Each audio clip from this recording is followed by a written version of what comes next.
Narrative 1. During university, I regularly residence monitored for a household several years during their yearly family holidays. I'd endured several other unsettling, unnerving incidents, but the occurrence I'll discuss now compelled me to cease residence monitoring for them. I was in my 20s, struggling financially. Residence monitoring was among my numerous supplementary jobs. The household would vacation overseas for a fortnight, without connection, so emergencies required contacting authorities or kin. Recall I'd previously encountered disturbing incidents at their residence, but payment was substantial enough to persist. Past animal refuge employment provided pet knowledge. They possessed 4 felines, all docile. Initial days were normal. I slumbered in the visitor chamber, attended lectures from their residence to avoid parking expenses. Later, complications arose.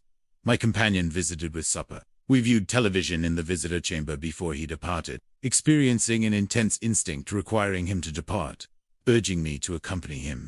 Avoiding my challenging domestic situation, I declined. He departed reluctantly. Post-departure, I secured everything, activating the safety mechanism. In bed, the television activated independently. I assumed remote error, but observed it resting on the bedside table. Deactivating it proved futile. It reactivated autonomously, displaying static. Terrified, I detached its power, relocating to the lounge. Next evening, my companion returned, hearing infant-like weeping from the lower level. I investigated, locating the smallest feline confined below. Later, identical weeping recurred while dining.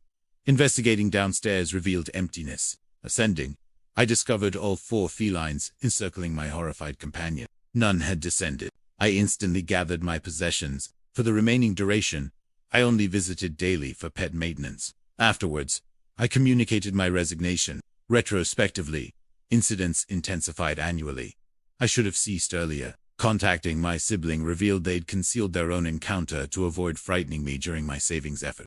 Narrative 2. My identity is Kelsey, age 17 then. My companions: Haley, Sammy. Date: March 19, 2016. I was canine monitoring for a family friend, seeking funds for tertiary education. That crisp, spring evening, I welcomed the companions to utilize the appealing. Haley and Sammy supplied vodka. Hours elapsed, consuming beverages, inhaling substances, conversing.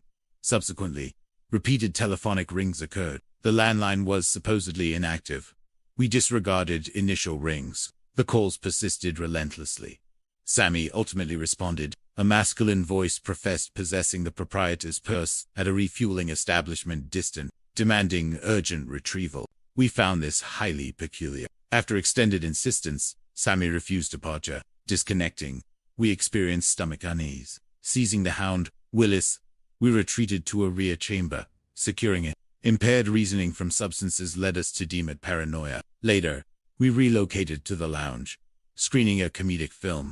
The solarium bridges the culinary space, lounge, and pool zone.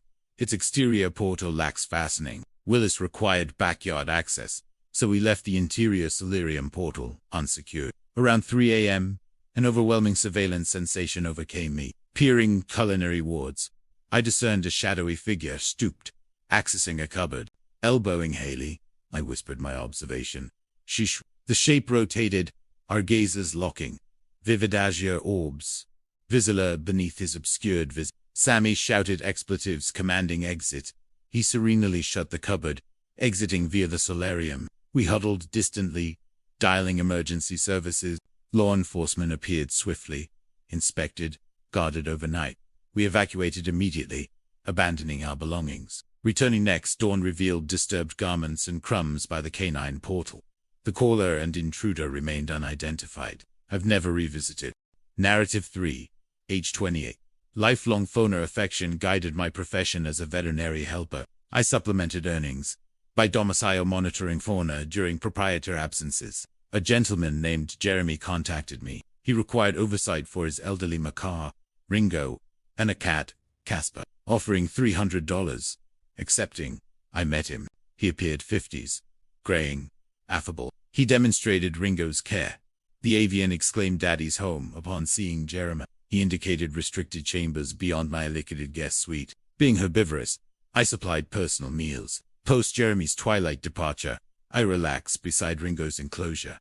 Casper hid. Retiring, nocturnal cracking noises awoke me. Day 2 proceeded routinely. I departed briefly, returning at sunset. Later, retiring, I reawakened, noticing my chamber barrier shut. Descending, Ringo vocalized Daddy's home. Offering his specified snack quieted him. Returning, reawakening, I perceived a shadowy entity exiting my chamber. Simultaneously, Jeremy's textual communication arrived, mentioning Ringo's nocturnal sounds, timed coinciding with my earlier snack visit. Feeling nauseous, I rapidly packed. Exiting the washroom, hallway noises lured me towards the master suite. Audible rocking emanated within. Knocking. I queried Jeremy's presence. Silence followed. I demanded confirmation. Continued silence prompted my flight. Abandoning the key. Driving away, I threatened legal involvement via vocal message. He telephoned repeatedly, apologizing via text. He alleged an unplanned sibling arrival. Disbelieving, I insisted remuneration for silence. He compensated electronically. Later, I discovered missing intimate apparel. Certainly extracted it. This recounting is singular.